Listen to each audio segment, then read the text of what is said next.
بسم اللہ الرحمن الرحیم۔ خدا کے برزگندہ نبی اور پیغمبر، آپ کو ابو الانبیاء اور خلیل اللہ بھی کہا جاتا ہے۔ اکثر انبیاء کرام آپ کی اولاد میں سے ہیں۔ توریت اور انجیل میں بھی ان کے بارے میں مرکوز ہے۔ توریت کی روح سے آپ 2200 سال قبل مسیح عراق کے قصبہ اور میں پیدا ہوئے۔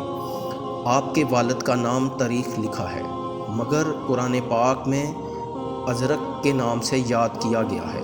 انجیل میں اللہ تعالیٰ حضرت ابراہیم علیہ السلام سے مخاطب ہو کر فرماتا ہے، دیکھ میرا عہد تیرے ساتھ ہے، اور تم بہت قوموں کا باپ ہوگا، اور تیرا نام ابراہم نہیں بلکہ ابراہم ہوگا، کیونکہ میں نے تجھے قوموں کا باپ بنایا ہے۔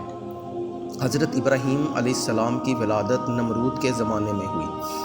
آپ کے والد بت تراش اور بت فروش تھے، مگر حضرت ابراہیم علیہ السلام بت پرستی کے خلاف تھے۔ نمرود کو اس بات کی خبر ملی تو اپنے سامنے بلایا۔ آپ نے اسے سجدہ نہیں کیا۔ پوچھنے پر بتایا کہ میں اپنے پروردگار کے سوا کسی دوسرے کو سجدہ نہیں کرتا۔ نمرود نے پوچھا، تیرا پروردگار کون ہے؟ آپ نے فرمایا، میرا خدا وہ ہے جو مردے کو جان بخشتا ہے اور زندوں کو بے جان کرتا ہے اور مشرق سے آفتاب نکالتا ہے۔ نمرود نے شیطان کے بہکاوے میں آ کر حضرت ابراہیم علیہ السلام کو قتل کرنے کا منصوبہ بنایا۔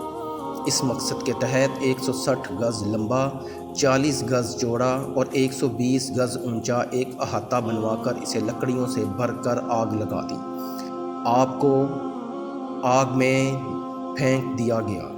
اللہ تعالیٰ کے حکم سے آگ آپ پر سلامتی والی بن گئی اور گل و گلزار میں تبدیل ہو گئی۔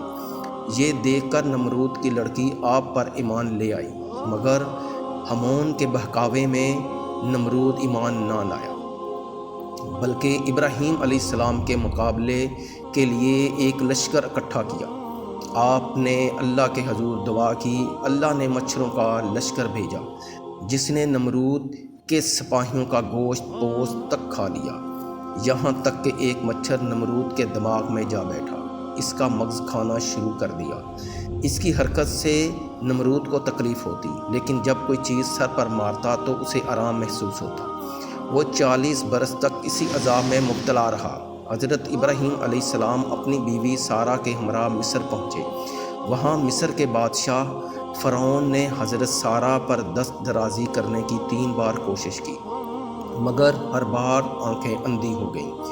چنانچہ اس نے توبہ کر کے حضرت سارہ کو ایک کنیز ہاجرہ عطا کی۔ حضرت ابراہیم علیہ السلام اپنی بیوی سارہ اور کنیز ہاجرہ کے ہمراہ فلسطین سے ہوتے ہوئے شام پہنچ گئے۔ وہاں حضرت ابراہیم علیہ السلام نے لوگوں کو شریعت سکھائی۔ آپ نے خدا کی عبادت کے لیے جب ایک قبلے کی دعا کی تو حضرت جبرائیل علیہ السلام نے بہشت سے ایک پتھر لا کر بیت المقدس کی جگہ رکھا۔ حضرت سائرہ نے اپنی کنیز ہاجرہ آپ کو بخش دی۔ اس کنیز کے بطن سے حضرت اسماعیل علیہ السلام پیدا ہوئے۔ حضرت سائرہ نے جب فرزند کی خواہش کی تو ان کے بطن سے حضرت اسحاق علیہ السلام پیدا ہوئے۔ کچھ عرصے بعد حضرت ابراہیم علیہ السلام نے 3 روز تک متواتر خواب میں دیکھا کہ کوئی ان کو کہتا ہے کہ اپنے بیٹے کو قربان کرو، کیونکہ انہوں نے اس کی نظر مانی تھی۔ اس طرح حضرت ابراہیم علیہ السلام نے اپنے فرزند کو خدا کی راہ میں قربان کرنے کی کوشش کی، مگر جب حلق پر چھری پھیرنا چاہتے تھے تو حکم ربانی ہوا، اے ابراہیم، تو نے اپنا خواب سچ کر دکھایا، اب اس کے عوض ایک مینڈا ذبح کرو۔ چنانچہ آپ نے ایک مینڈا ذبح کیا، جس کے بعد قربانی کی رسم کا آغاز ہوا۔ حضرت ابراہیم علیہ السلام کو جب تعمیر کعبہ کا حکم ہوا تو آپ نے حضرت اسماعیل علیہ السلام کے ہمراہ خانہ کعبہ کی تعمیر کی۔ آپ نے 200 سال کی عمر پائی۔ آپ کا قدس الخلیل میں دفن کیا گیا۔